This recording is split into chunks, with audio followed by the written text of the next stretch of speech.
सिन्नर तालुक्यात बिबट्याच्या हल्ल्यामध्ये मागील एका वर्षामध्ये 4 ते 5 निष्पाप लहान मुलांना आपला जीव गमवावा लागला आहे। नुकतेच तालुक्यातील पंचाळे या गावातील सारंग गणेश थोरात वय वर्ष 10 या मुलावर बिबट्याने हल्ला केला।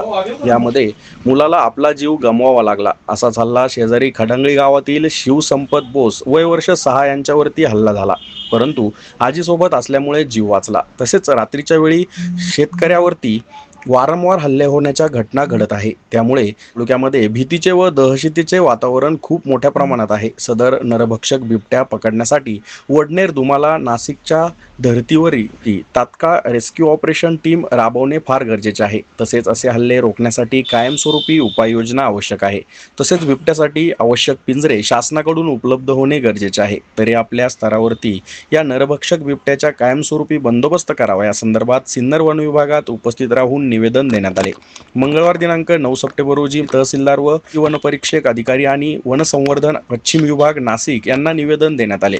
सिन्नर तालुक्यातील वाढत्या बिबट्याचे प्रमाण व हल्ले कमी करण्यासाठी तात्काळ बंदोबस्त करण्यासंदर्भात माजी आमदार सुनील भुसारा साहेब, नाशिक जिल्हा प्रभारी व युवा नेते उदयभाऊ सांगळे, दत्तात्रय पाटील, नाशिक जिल्हाध्यक्ष गोकुळ पिंगळे, प्रदेश उपाध्यक्ष सुधाकर दानवे, सिन्नर तालुका निरीक्षक संजय सोनवणे, तालुकाध्यक्ष संजय सानप, डॉक्टर प्रतिभा गारे, दत्तात्रय गोळेसर, संदीप शेळके, अशोक डावरे, पांडुरंग तुपे, डॉक्टर विष्णू आत्रे, नारायण मुठा, गणी सय्यद, ॲडव्होकेट सुभाष हरक, काशीनाथ सानप, दीपक सुडके, तुकाराम भाऊ मेंगाळ, अनिल सरवार, मनोज महात्मे, भाऊराव सदगीर व पदाधिकारी मोठ्या संख्येने निवेदन देण्यासाठी वन विभाग सिन्नर कार्यालयात उपस्थित होते। SN न्यूजसाठी समाधान आव्हाड। या ठिकाणी सिन्नर तालुक्यात गेल्या 5-6 महिन्यामध्ये बिबट्यांमुळे नागरिकांमध्ये प्रचंड भीतीचं आणि दहशतीचं वातावरण आहे। मागच्या काळात गोंदे येथील तांबे नावाचा एक लहान बालक या ठिकाणी वडिलांच्या डोळ्यासमोर बिबट्याने उचलला, तो मृत पावला। काल पंचाळे गावामध्ये एक अतिशय दुर्दैवी घटना घडली की सारंग थोरात नावाचा एक 10 वर्षाचा बालक हा आई वडिलांच्या डोळ्यासमोर त्या ठिकाणी बिबट्याने उचलला आणि तो मृत पावला।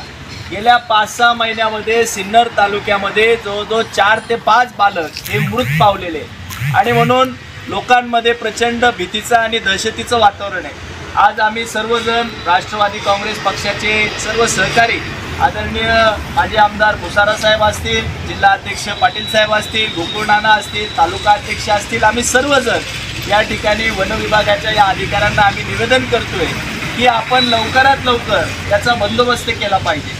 बऱ्याच वेळा असं होतं, घटना घडली की आपण त्या ठिकाणी पिंजरे पाठवतो, त्या ठिकाणी कर्मचारी पाठवतो, परंतु सिन्नर तालुक्याला एक रेस्क्यू टीम या ठिकाणी होणं गरजेचं आहे। गावोगाव ह्या बिबट्यांना पकडण्यासाठी त्याचे पिंजरे त्या ठिकाणी उपलब्ध करणं गरजेचं आहे। घटना झाल्यानंतर आपण पिंजरा नेऊन ठेवतो, त्याचा उपयोग होत नाही। त्यामुळं वन विभागाच्या बद्दल प्रचंड लोकांमध्ये रोष आहे।